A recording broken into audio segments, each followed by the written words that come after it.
ফারহান আলী ওয়াহিদ। আগে ভাই গোলটা দেখেন, তারপর আপনাকে বিশ্লেষণ করে দেখাচ্ছি। এক কথায় যেন চোখের শান্তি।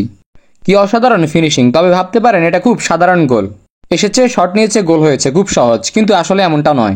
দেখুন এখানে প্রথমে এই মিডফিল্ডারকে বিট করেছে, এরপর লম্বা পায়ে দ্রুত গতিতে বল নিয়ে সামনে গেলেন। কিন্তু এখানে দেখুন এই ট্যাকলের পরে পড়ে যাওয়ার কথা, ফাউল হওয়ার কথা, তবে হয়েছে উল্টো। ফারহান তাকে বিট করে বল নিয়ে সামনে চলে গিয়েছে। সামনে যাওয়ার পরও আরো দুজন অ্যাক্টিভ ডিফেন্ডার ছিলেন, একজন তাকে পুরোপুরি ব্লক করেছে, পিছে একজন অ্যাক্টিভ আছে এবং সামনে একজন অ্যাক্টিভ আছে।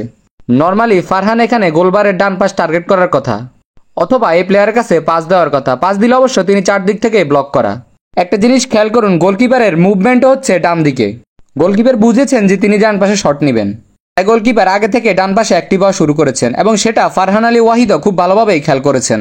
তাই তিনি মুহূর্তের মধ্যে সিদ্ধান্ত পরিবর্তন করে বাম পাশে শট নিয়ে গোল করেছেন। এখানেই কিন্তু শেষ নয়, এই একই ম্যাচের আরও একটি অসাধারণ গোল দেখাবো, চলুন। আপনি জানলে অবাক হবেন, বাংলাদেশি বংশোদ্ভূত ফারহান আলী ওয়াহিদকে রীতিমতো গোল মেশিন বলা হয়। আর আমাদের জাতীয় দলে এখনও আমরা স্ট্রাইকারের অভাবে ভুগছি।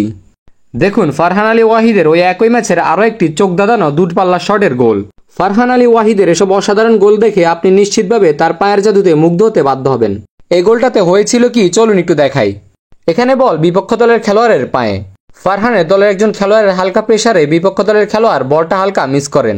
সে তো জানতো না তার মাঝ মাঠের এই সামান্য ভুলের জরিমানা দিতে হবে একটা গোল। ফারহান কিছুটা রান করলেন এবং এরপরে ডি বক্সের বাইরে থেকে এমন এক দুর্দান্ত দূরপাল্লার শট নিয়ে গোল করলেন, যে গোলটা থেকে আপনি নিশ্চিতভাবে ফারহান আলী ওয়াহিদের গোলের প্রেমে পড়তে বাধ্য হবেন। তবে এখানে সবচেয়ে মজার ব্যাপার হলো ফারহানের এই একটা শটে 5 জন খেলোয়াড় অকেজো। তো ফারহান আলী ওয়াহিদের এই দুটি গোল আপনার কাছে কেমন লেগেছে অবশ্যই কমেন্ট করে জানাবেন। বেশিরভাগ জনই বলে থাকেন বাংলাদেশের ফিনিশিং লাইনের মূল স্ট্রাইকারের সমস্যার সমাধান হতে পারেন ফারহান আলী ওয়াহিদ। তাছাড়া বাংলাদেশি বংশোদ্ভূত যতজন ফুটবলার আছেন তার মধ্যে সবচেয়ে সেরা স্ট্রাইকার বলা হয় ফারহান আলী ওয়াহিদকে। তো সবসময় এরকম ফুটবলীয় আপডেট ভিডিও পেতে চ্যানেলটি সাবস্ক্রাইব করে এবং ফেসবুক পেজটি ফলো দিয়ে সাথেই থাকবেন।